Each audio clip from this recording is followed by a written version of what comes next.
Hi YouTube, this is Evie. Welcome back to my channel, and today I have another video for you all. This time I'm going to be covering the topic of outing in the BDSM community. Now, this is probably going to be something of a negative video, so if you're looking for something positive and sunshiny and happy, please click to one of my other videos. I promise that my videos are not always this serious and topical, but it is something that is really important. It's something that I really think needs to be talked about, especially given recent events.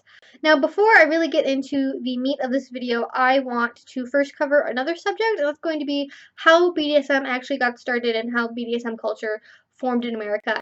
This is something that I learned through taking classes at some conventions where I had the opportunity to speak with people who have been involved in the community since the 60s, so they were actually alive when all of this was happening, and it was so informative. And I'm going to make a whole other video dedicated to this. This is going to be kind of an overview of the relevant pieces. When the BDSM community was first getting started in America, there were only a very few ways to actually meet people and make connections with other people who are interested in BDSM. Your first option was to put a personal ad in a newspaper. This could be any old newspaper, though you had to be a little bit choosy about which ones you picked because obviously different kinds of people are going to read different kinds of newspapers. These were definitely not the kinds of ads where you just flat out said like, "Hi, my name is Tony.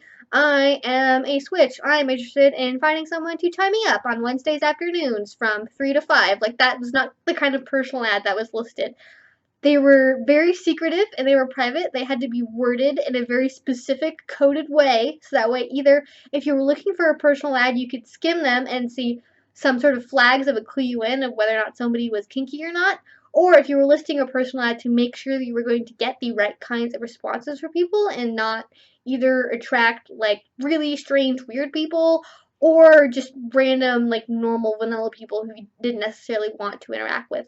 These sort of clues could be things like references to like Marquis de Sade, other famous works regarding to kink and BDSM that were well read, references to other publications or works of art that had to do with sadism or masochism or BDSM in general. But your other main form of this, at least again, 60s and 70s, was to put a personal ad out in a specific magazine. There were magazines and mailing lists for people who were interested in BDSM that were kept very private and usually had a relatively small readership by today's standards. They were sort of like Playboy-ish. I can't really think of a good magazine necessarily to compare them to, but they had explicit content in them that was BDSM themed, and in addition to that, they had a section for personal ads where you could either be looking for someone or offering yourself as part of a BDSM relationship or just looking for somebody to experiment with. These usually had some kind of photograph of the person, though usually not something involving their face or their head at all, usually just a body shot, and then a description of the person, what they were looking for, etc., and then a mailing address. Seems kind of crazy just putting your mailing address out there for like an entire magazine readership to see for someone to potentially come and find you. Keep in mind, these are very often P.O. boxes, but it was really the only way you could actually get in contact with somebody. So you would send out a letter, you would message back and forth, and then eventually, if you live close enough, you would meet in real life or you would have phone conversations, something along those lines. Now, because these readerships, these magazines were so small, and it was so hard to find people, the BDSM community as a whole was very, very small. In fact, it really wasn't even much of a community. It was more like just small, very dispersed groups of people throughout the country. So you might have 5 people in Seattle and 10 people in San Francisco, and those were the only people that you knew. Whereas these days, I easily see at least 20 people at a party, if not 200, and conventions can have thousands of people at them, depending on which convention it actually is. The community was very small, and as a result, it was very close-knit. But why did they have to be so secretive to begin with?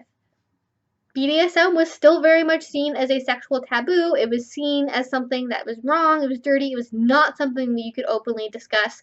I know that nowadays it still seems like we can't really talk about it, and you're kind of right, but back in the day you had to be really, really underground about it. You could not let anybody in your life find out that you were into BDSM, that you were a kinkster. You could lose your job, you could lose your family, you could have to change your name, move towns, like you could be threatened with physical assault. It was just not a good time, especially if you were part of the gay leather community, although that is an entirely different subject. But it was dangerous overall for anyone to be involved in BDSM openly. It just wasn't something that happened. So people would adopt scene names and names that they went by specifically for BDSM when they met people, so that way their identities couldn't be revealed and used against them. And then as you got into the 80s and 90s and you started having the internet start to form and you start seeing online mailing lists, you start seeing chat rooms, there actually does get to be somewhat of a community that forms, and then you start to see groups of people come together in real life. Now, still, by today's standards, the communities are relatively small, but there are larger amounts of people meeting in real life who maybe haven't had this person-to-person contact by mail or just generally not had a lot of experience. But even though those communities were so new and there wasn't any really sort of precedent to go by for how to act or how to behave, there was an understanding that in BDSM, you protected your own. You stuck by each other because you guys were freaks, you were weird, and even if your two freakinesses didn't really match up with each other, you understood that you were both part of this community. And if somebody's information were to be compromised, if somebody's identity were to be compromised, yours would as well. There was an understanding that you had to look out for each other, you had to make sure that you guys were safe, that you would stick by each other no matter what happened. People stuck together, they protected each other because, again, it was not safe to be open in the real world about BDSM. This was not something you could tell your parents or your coworkers or your boss or anything like that. It was very, very private, and it was something that could very easily compromise somebody's entire life. So it was understood that you would protect each other and that you would not reveal each other's personal information. It was considered very privileged to know somebody's real name, and to this day it still very much is, to know somebody's real name, to be able to contact them outside of this particular community. So say you were at a grocery store and you met somebody that you knew from a play party you went to last week, you had to ask in advance if it was okay to contact them outside of these particular events and outside of these communities, because very oftentimes you had people who were in positions of power, you had police officers, you had people who were very much well-known members of their community, and anything getting out about them that could be considered a controversy or something that would make them seem sexually deviant could just ruin their career. So people knew that it was not okay to go around spilling the beans and telling everybody each other's information. It was just understood that was considered extremely rude. You would probably not be allowed back into that community if you were to do that to somebody else. But I think once the 90s ended, once you started getting everything more and more online, and you had websites like Tumblr pop up, you had places like Instagram pop up, people started to involve themselves online, but they never actually went out into the real life community, and that's perfectly fine. I don't care if you don't participate in the real life community, but I do think it has a very distinct benefit, and that is the opportunity to learn, the opportunity to make connections, the opportunity to understand your history, and to learn things like how dangerous it is to reveal somebody's private information, how dangerous it can be, and how much of a sacred tenet it is in BDSM to respect each other's privacy and to try and keep each other safe. But you don't get that online. You don't. And, I am a millennial. I understand the internet is awesome and it's great. I'm not trying to vilify using the internet. I'm mostly just saying that when you don't make these personal real life connections, it's very hard to look at that person on the other side of the screen as somebody who is equally important to you. Because as BDSM went from being like small clusters of people to being across the entire country to across the entire world, that connection that we once had has been weakened. And that is both good and bad. Like it's good that we can be more open. It's good that we have places on the internet where you can go and you can casually participate and you can learn without having to play all these like secret like coded word message mind game type things to try and figure out if somebody you were talking to is actually kinky or not. Like that's awesome, but we have lost that sense of togetherness because so much of it is on the internet, and that has caused a lot of the things that were once very important about BDSM to fall by the wayside and to not be paid attention to as much as they still deserve.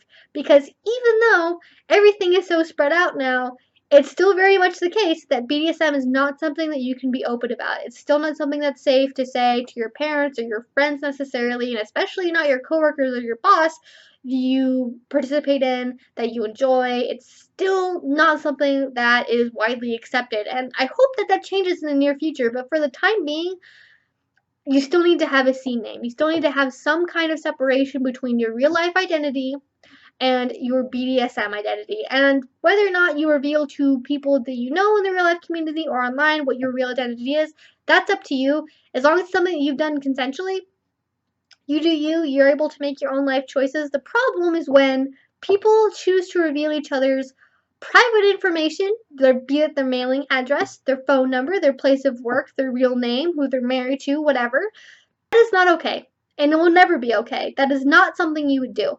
Because imagine this. Imagine you had a friend who had a secret. And maybe it was a secret about BDSM. It could be a secret about anything, really. And you say to them, I'm going to tell you the secret. And I hope that you understand because we're friends. This is just information for you. It's exclusive information.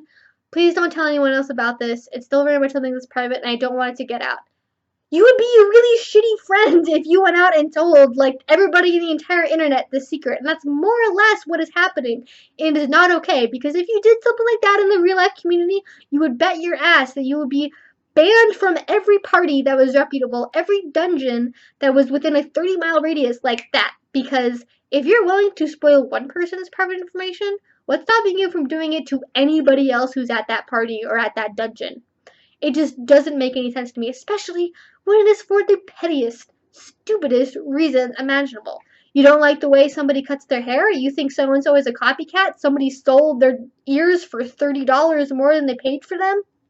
Clearly that warrants passing out their private information on Tumblr and Instagram. Clearly.